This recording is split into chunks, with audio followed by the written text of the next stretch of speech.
So good. Lancaster! Hey, goodies. That's you. I'm Jason Mundock, and this is So Good Lancaster. My relationship with video games was fairly short-lived. I had Pong, and this was probably around 1980. And then we got the 2600, and I was all about it.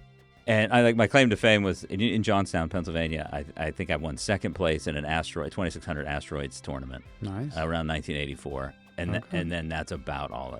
I kind of fell off after that. It was like pro wrestling for me. Yeah, right. Like I was really into it around that time, and then after you Mr. peaked T, after Mr. T was in WrestleMania, I was like, all right, I'm getting a guitar, I'm done, right? Oh, nice. There are two guys I know who got into video games very early in life, and not only continued to play and keep up with the industry, but actually started two local businesses right here in Lancaster that are built around video games. I had the pleasure of chatting with Chris Trendler, one of the partners at Decades, Lancaster's downtown barcade. Our prime directive was good food and beverage offering, keep it interesting. Yeah. Quality has to be high.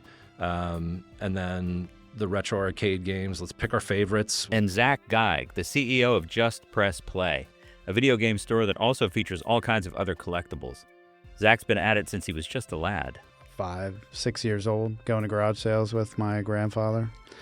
And flea markets. Yeah, so, I was setting up at flea markets at 10 or 12 with him. Wow. Our So Good music feature today is from the Lancaster band Super Vehicle. Get this, the band was named from the tagline of a 90s Japanese, wait for it, video game. Here's Andrew Burton. So I grew up in Southern California, and my dad would take me to this pizza shop, and they had an arcade game in the back called Metal Slug. I don't know if you ever came across this. That's a great old 90s Japanese arcade game, and it's super cheesy. It's like a kind of shoot 'em up side scroller. The title was Metal Slug, but then the subtitle was Super Vehicle 001. I downloaded an emulator on PS4 for it, and I was playing, and the first one came up. I was like, we were trying to think of band names at the time. So Super Vehicle. I was like, Super Vehicle. That's just, it's catchy, it's nice, and it's a reference to something that was important in my life. Today on the program, it's Chris from Decades and Zac from Just Press Play talking video games in Lancaster. And stick around to the end of the program, we're featuring the song Black Cherry Waterloo from the Lancaster band Super Vehicle. So Good Lancaster is powered by the Candy Factory, also known as TCF, a co-working and social club in downtown Lancaster, Pennsylvania. ClubTCF.com. Check it out. It's time. This is So Good. So good. So Good Lancaster. Tell me the origin story. Tell me how that came together. It's 2019, right, when you guys opened? It was, March of 2019 when we opened. This is Chris. Hi, I'm Chris Trendler. I'm the operations partner at Decades. So myself and my two business partners, Jonathan Yeager and Adam Ozimek, we all went to Hempfield. John graduated in 2000, and then Adam and I graduated together in 2001. I've known Adam since 4th grade. We lived in the same neighborhood. We would play a bunch of video games and wait for the bus or after school, and that was kind of like our thing. Adam and Jonathan knew each other from East Pete ties. They've known each other for a long time as well. And we each had their own kind of shared interests. Those guys like bowling. I was never really that big of a bowling guy. But Adam specifically was like, look, he's an economist. It's a very boring job, although not right now.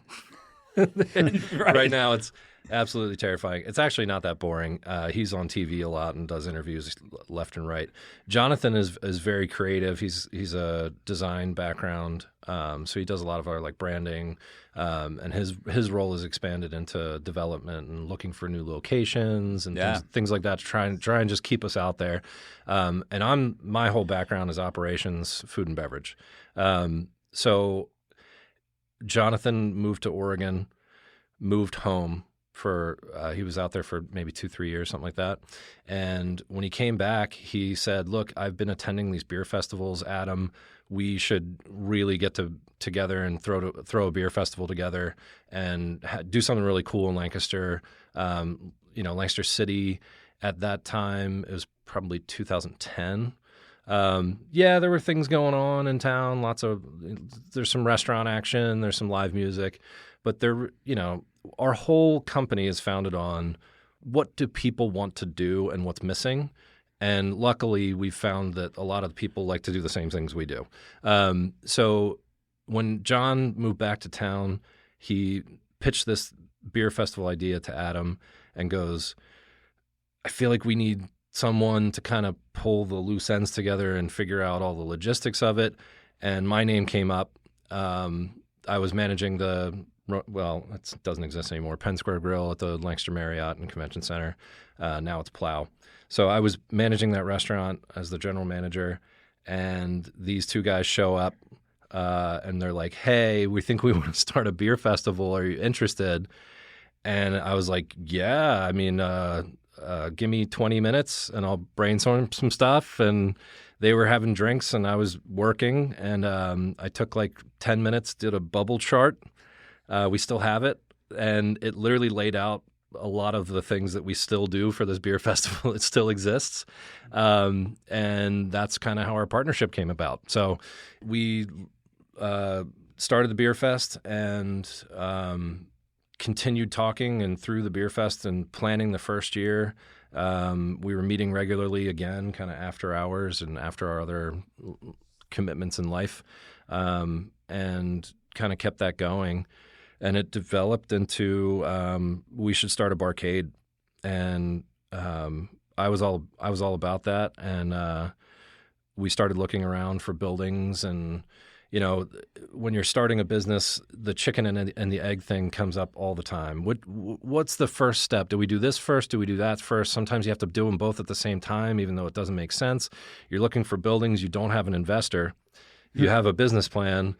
You don't have a business. It's so bizarre, and that is a really challenging situation. But we were able to muddle our way through that. But really, we took an events company and leveraged our success into a restaurant, arcade, bar, bowling alley.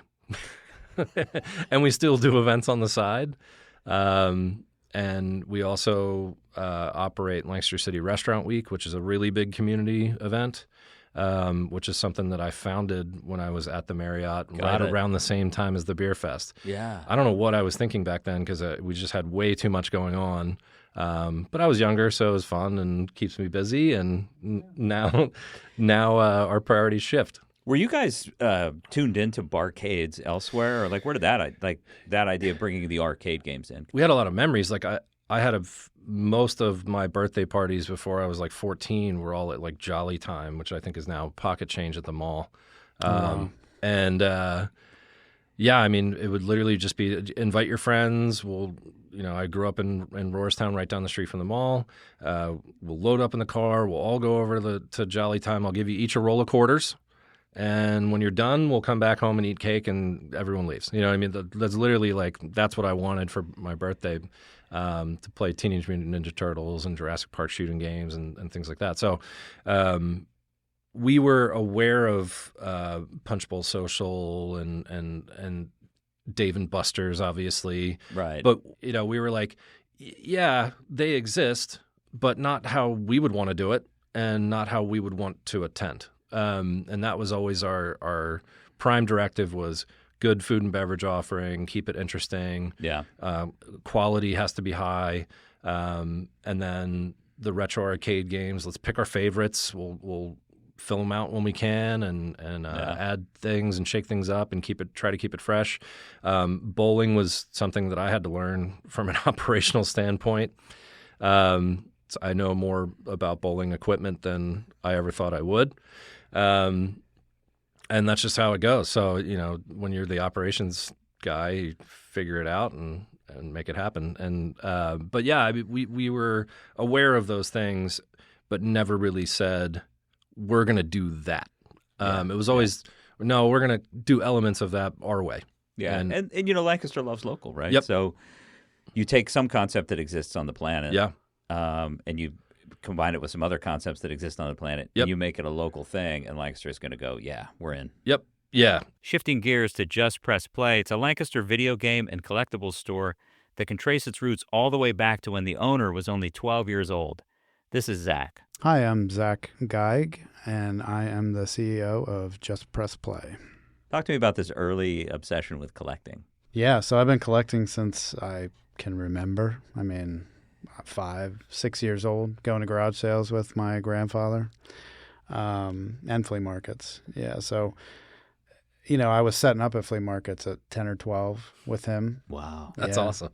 Yeah, I mean, I was literally like younger than any of my kids, and I can't imagine them doing that sort of thing. When I was about 14, I convinced a neighbor that he should have a flea market stand selling music and VHS and, things of that nature. And I bought and sold comic books and baseball cards and any kind of collectibles at the time. My parents would not buy me a video game system, so I had to get one myself. My mom said, I'm not buying it for you, but, if you want to figure out how to get one, that's fine. I won't stop you. And You sound pretty entrepreneurial already. I Right? guess. I mean, I never thought of it that way. I really didn't. I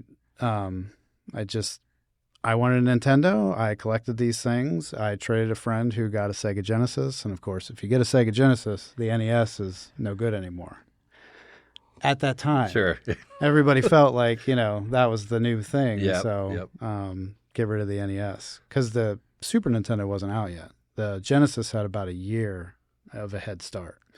So anyway, I traded a bunch of baseball cards for my Nintendo and realized that I could keep doing that and wanted to keep doing that. So that's kind of how Just Press Play started. How old were you when you founded the store? The store wasn't until 2006. Okay.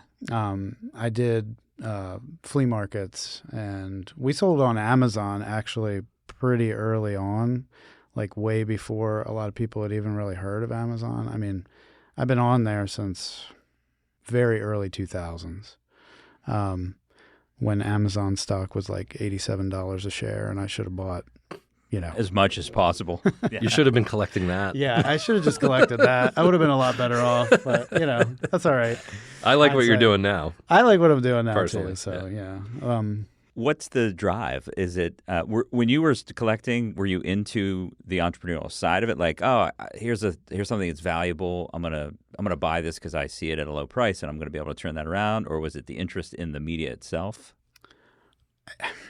It was a little bit of everything. I mean, I've always been fascinated with, what people find interesting, why they do the things they do, why they collect the things that they do, because I'm not sure of it myself. It's something that I need to do, and I've always needed to do that. But I've never truly understood why. And so I find it fascinating. And I find it fascinating, like, what other people find interesting or valuable, or, why would someone want to spend all this money on something and then just keep it, and it's not for a specific use. It's not a car. It's not a house. It's not food. Right. So yeah, that's something that I've always been interested in, and I've always had this need to collect. So I used to collect Star Wars figures. I've collected comic books to a great extent. Sports cards originally, like back in the late 80s, early 90s, that kind of thing. But when I found video games and I found them as a collectible, that was kind of it for me. And then I was like, there's so much here. There's so many different levels of things that you can collect. What was the evolution of video games into it becoming a collectible? Because my experience with them, at a young age, being like just the Atari 2600 games, you never would have thought of those things as being collectible, right? The next console comes out, and like you said earlier, it sort of just pushes that one's no good anymore. At first, we just have to move. That's what happens. Yep. When was there a point in culture where video game collecting, having that old 2600 becomes popular? Do you want to point out that he was bragging about runner-up in the Asteroids tournament? Like, there's something to that, isn't there? Yeah, you know what? You're right. It's true. Did you get an award or a T-shirt like a ribbon? Or anything? There had to have been a ribbon. But there you go. There's value in that memory. There's probably value in that ribbon. I'm sure there is, but it's long gone. Yeah. But the memory, you're right. No, it's absolutely. I mean, that was a thing that it would be with me forever. Well, that's what everything is. Yeah. It's nostalgia. It's we think of it, as either our childhood or happy memories, that sort of thing, and we kind of latch onto that for the rest of our lives. Some of us. So video games had a moment, right? Yeah. Where suddenly it came back around. I would say for Atari, so Atari was 1977 to about 1984. 1985 was probably the last games that were manufactured for the 2600. I would say in the mid-90s is about when there started to be groups of people who said, I want to collect every Atari game. And there's 550 or 560. And then there's also these games that were produced, quote unquote, that there might only be 50 copies of because a person made it in their basement and tried to mail order sell it, that kind of thing. Interesting. So some of those are, extremely rare and extremely valuable now. When you opened Just Press Play, was video games the core of the business, or was it a variety? Yeah, no, for Just Press Play, when we opened, that was really it. That and DVDs and music as well. Yeah, so when we first opened, it was video games, music, and more. Favorite video game of all time? Zach? Me? I mean, it's going to be boring. It's got to be Mario. Yeah, probably Mario 64 is my favorite. Yeah. Super Metroid. Ooh, that's a good That one. would no hesitation. No, not at all. Wow. Yep. I still play it regularly. It's great. It's so good. And it kind of spawned. The music is eerie. The music is fantastic. So good. I have that on vinyl. There is a whole world of video games based off of it's Metroidvania, and that's all kind of based. I mean, the original Metroid, sure, but Super Metroid was a masterpiece. It's really good. And I would say number 2 would be Joust, which is Atari 2600. Oh, wow. And that's just a lot of memories of my brother kicking my ass on it. If you have workplace flexibility and can work from anywhere, you probably know how lonely it can get working all day, every day in the same building where you sleep, i.e. your house. TCF Co-working and Social Club in Lancaster is the solution. Get out of the house, work around other humans in real life, and get social with a ton of clubs, activities, and events. TCF offers community, full-time, and private office memberships and day passes if you're just passing through town. Check out clubtcf.com, book a tour, and get plugged in. Both Decades and Just Press Play recently expanded, giving each business the space to bring even more awesome to Lancaster. Decades added outdoor seating in front of their building on the 400 block of North Queen Street in Lancaster City. It includes an ice cream bar with a variety of ice cream flavors, classic and boozy milkshakes, and more. They've had the idea for a while, but were finally able to make it happen. Since we sat down for this conversation, Chris and the crew at Decades opened the new space, and it's proving to be a fantastic addition to the city. Inside, we had renovated. There's a mezzanine that was pre-existing as part of the armory for the National Guard. They would sit up there, stadium-style seating, and they could look down on the drill floor. It was just like basketball court and things like that. So we have wanted to try to kind of finish all these projects in our building. So the mezzanine was done 2 falls ago, and then the next thing on the chopping block was the outside and the front. This is along North Queen Street, and we're doing an outdoor bar. It's a permanent structure. It's going to be beautiful, really cool looking. And Integris is the contractor that's doing a lot of the work for us, as well as Pencroft, who's building the bar structure. But yeah, we want to have an outdoor offering that kind of represents who we are and what we do. We haven't found that to this point. We've tried multiple things out front, and it just never goes until you really, I think, dive in and say, this is it. We're going to finally do this the way we always wanted to. We didn't have any outdoor offering when we first opened for the first year. It wasn't really on our radar. You're not playing arcade games outside. You're not bowling outside. Doesn't really seem to fit. the pandemic forced our hand into you can offer dining again, but it has to be outside. And we were like, well, shit, we don't have that, so now we do, and that kind of leveraged us into quickly getting an outdoor seating area because that was the only place that we could do anything. So, things like this happen, and you adapt and make it the way you want it, and we're excited for it. So it's going to be like a paver patio area, this outdoor bar space with fun cocktails. We are going to have some food out there as well, and like food from the kitchen inside, right? Kind of a deal. Always enjoyed your food. Thank you. I appreciate that. And we'll have also like an ice cream program out there, which is new and totally fits with everything else that we do. Another offering for families and for couples and for friends. So we're really excited about it. And then the other side of the building, that's one side of the space. The other side is going to be we're sodding it, and that'll be for like outdoor games like cornhole, giant beer pong, and some Adirondack chairs in the seating area. So that'll be really cool too.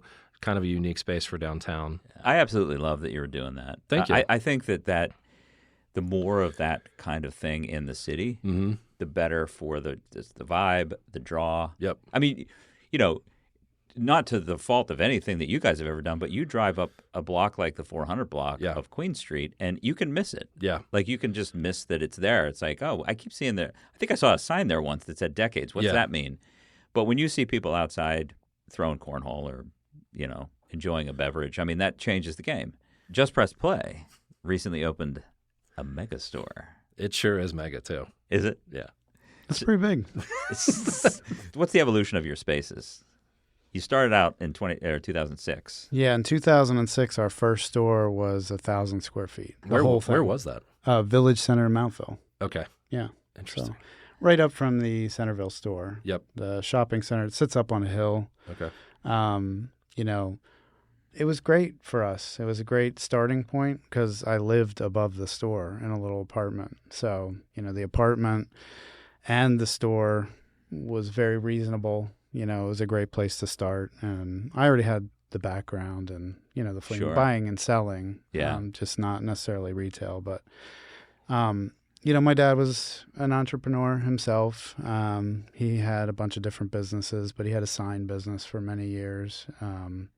And so he kind of instilled in me, taught me, how to treat people, how to do business and do it the right way, and how to offer people something of value. And so I learned all that stuff from him. I just wanted to say, because I was thinking about it, as you were telling the story of the evolution of Decades, and I don't think that either of our businesses work in a lot of other areas or cities. I think Lancaster is just a really cool place for this kind of thing.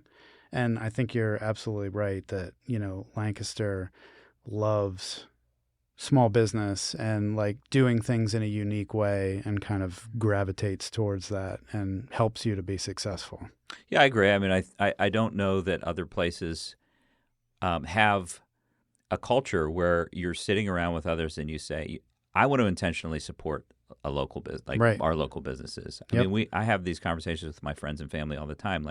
No, let's go somewhere local.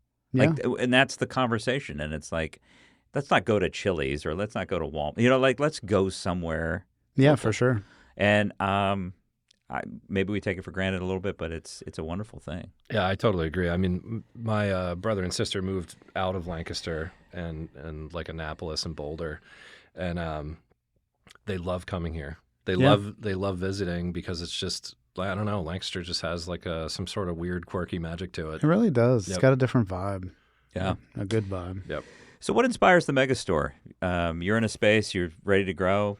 Yeah, I mean, we've been kind of growing that direction for a long time, but it's kind of and I think you said it really well earlier again, it's we take these things from other businesses and we say, well, we like this, but this is how we really want to do it. And, we've been doing that for a long, long time. And obviously, GameStop is the national competitor, but they're not even really like, we're doing things differently than almost any other business right now that's like ours, because we're doing a bunch of different collectibles stores all in one, but doing each one as if it was a standalone and incredible store on its own.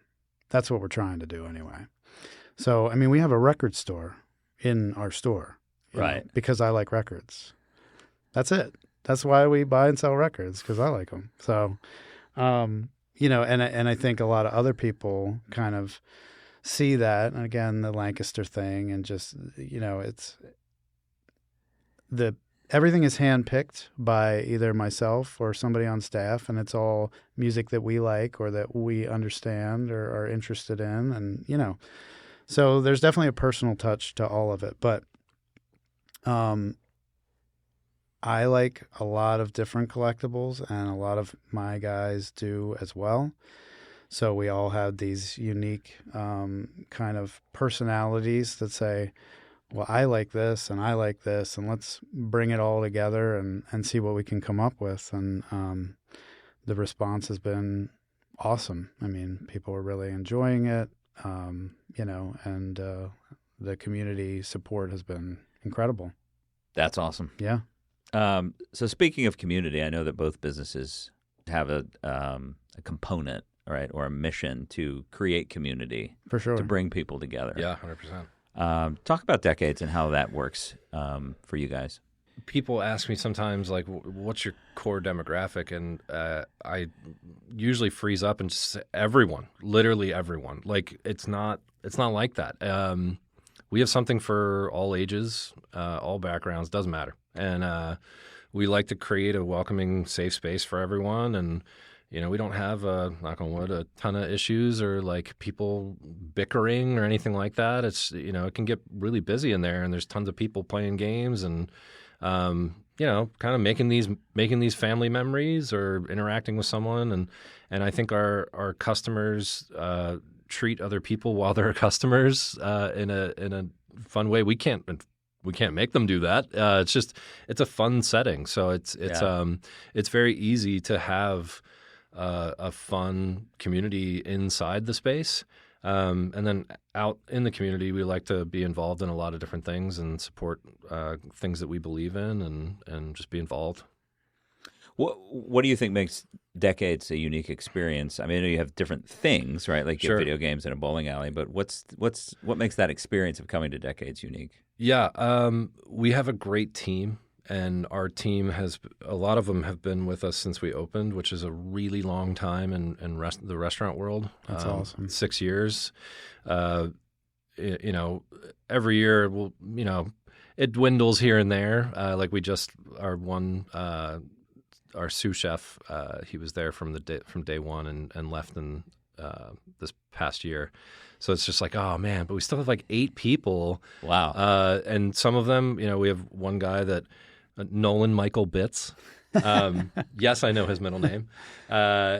He started as a line cook, and now he's a supervisor for us, and he's just a dependable guy, and he likes your store, and we give him gift cards all the time. Well, I like him then. Yeah. So yeah, I think that's a big part of it. I think the ownership group thinks about how our own experiences and our history, and how to employ people differently than we've been employed by others. And I think that matters, and I think that definitely carries through our management team, and who also agree. And we just our employees in general. It's a fun place. So it can be stressful, and it can be busy, but at the end of the day, we're talking, food, drinks, and arcade games and bowling. Like, what's there to be upset about? You know what I mean? Right. Sounds like a fun night to me. Yeah, exactly. So I think that is the magic of Decades is the ownership looks at it the right way, and that we want it to be what we haven't experienced in our own careers. And I think our team resonates with that, and then they treat our customers well, and everyone has a great time. And I feel like that's, in summary, what we do. Just Press Play, I know that there had been plans or are plans for events in the megastore. Yeah, Is that correct. something you've been doing at the other locations as well? Or Not even close to that. So back in the day, we used to have a guy that was part of the team that did like LAN parties and stuff, and he started to do like gaming tournaments. So we have a little bit of experience with that, but some of our guys come from like a TCG, like a Pokemon Magic the Gathering background. For anyone that doesn't know, TCG is trading card game. So that has been part of that industry forever, having a play space. But usually it's a small card shop. They have a couple tables. If there is some sort of actual, tournament, there's no space for anyone, that kind of thing. So not only are we going to have, this awesome shop, but we're going to have these tournaments, these events, these things that kind of go with that for the community. I mean, it's for us too, obviously. Oh yeah, it's fun. I mean, we're into it, yeah, it's not a sacrifice. Yeah, it's like, oh, damn. I guess. Yeah. No, it's certainly something we're all interested in, and obviously it benefits the business because it's bringing people to the location. But I mean, I don't even know how it's all going to work as far as like some nights will be just come in and learn how to paint Gundam model kits or that sort of thing, and a lot of that stuff will be free, and it's just whoever wants to attend, let us know. We'll have like an open thing where you can just sign up, that sort of thing.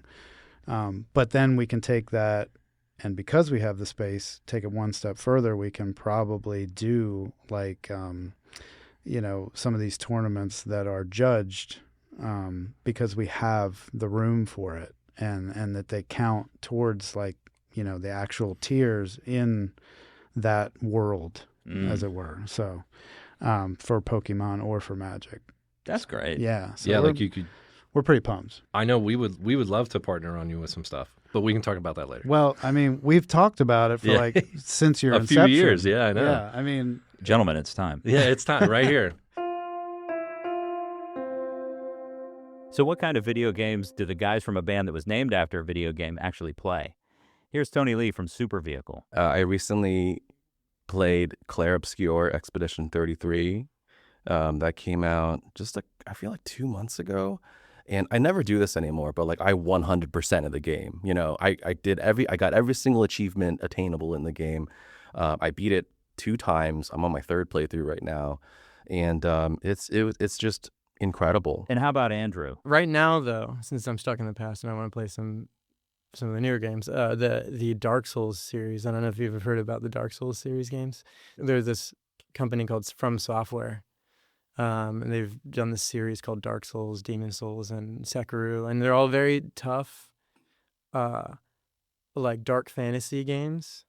Very gothic horror. Yeah, gothic horror, dark fantasy, and like kind of a game where like if you die, then you reset like the entire area, and it's just very frustrating. And it's actually not fun, but once you beat like a section, then it's very rewarding. It's like this dopamine rush of like, oh, I actually did this. You feel like you've actually accomplished something in life where you haven't. You've just been sitting there like throwing your controller around, very frustrated for a while. The difficulty is intrinsically a part of the experience. Exactly, yes.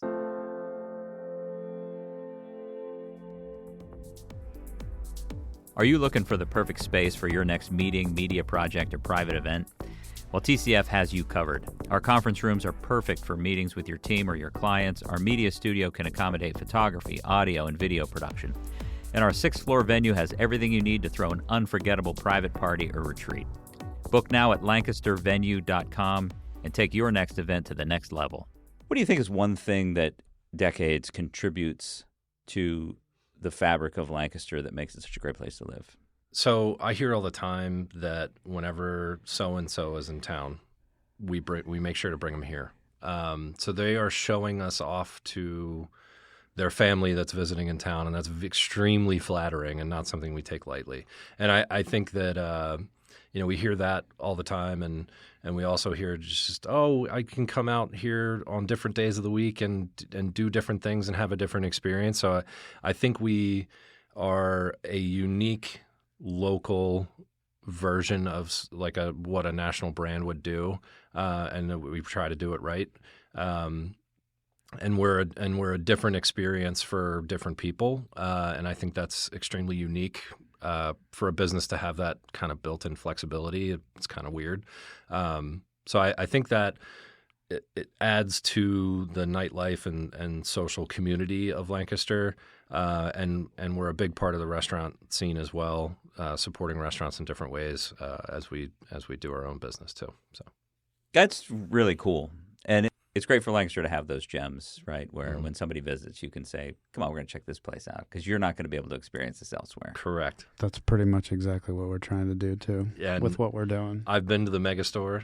They've only been open like a week and a half. Yeah, a week and a half. I've been in, and it blew me away. And I'm very happy that I live very close to it. But it might be a problem for me also. Well, that's what we like to hear. We like being in Lancaster, and I think that Lancaster likes having us. Mm-hmm. So it's a very symbiotic, relationship. And I find that growing up here, until you leave, you don't know what other places are like. And, I was born in California, but I was raised here. I've been back to California. I've been to Florida. I've been, pretty much everywhere in between. And yeah, there's some places that have a cool vibe that are different than Lancaster, that they're their own thing. But Lancaster, PA is just one of the better places I've ever been, in the United States. So I think that, like Decades, we're trying to bring a lot of bigger, even more well-financed business and kind of make it our own thing, for everyone local. And I do think that, like Decades, we're going to get more and more people from further and further out, being where we're located now and what we're trying to do. So we're pretty excited. Thanks to Chris from Decades and Zac from Just Press Play, two local Lancaster businesses for video game lovers from all walks of life. We'll link up to both in the show notes. Hey goodies, we do love hearing from you. Let us know what you think of today's episode, or if you have any fun ideas for upcoming shows. Head over to sogoodlancaster.com and submit your comments, or find us posting about the show in the Lancaster subreddit on, you guessed it, Reddit. As promised, our So Good music feature today is Black Cherry Waterloo from the Lancaster alt-rock band Super Vehicle. So I wanted to feature Black Cherry Waterloo because as I listened to this EP of yours, I listened for just what jumps out, right? And that song just hooked me from the beginning. Now, I don't know. I mean, every band, every artist has their sort of like the thing they think is going to be the one, or the, the hit or whatever, the song you choose. And I have no idea where you stand on this, but for me, it was just like instant. With that song, we wanted to keep it kind of, I think it's right to say that maybe it's the standout as far as like maybe the poppier one, or maybe the more like accessible maybe. And I would say that, there's this cool middle ground with an element of like kind of pop, like Britpop element almost in some way. Yeah. Mixed with the alt-rock, shoegaze, psych rock stuff going on. So with this song, I would say that we kind of tried to lean into that, maybe the more pop, Britpop side, or maybe like alt-pop side.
Just enough to get away.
That was Black Cherry Waterloo by Super Vehicle. Until we meet again, stay good, Lancaster. Stay good. So Good Lancaster is produced at So Good Media in Lancaster, Pennsylvania by yours truly and Ann Kirby. Follow us online at sogoodlancaster.com and follow us on all of the socials. Have any comments, questions, or want to learn more about how So Good Media can help you with your podcast and media productions? Drop us a line at hello@sogoodmedia.studio.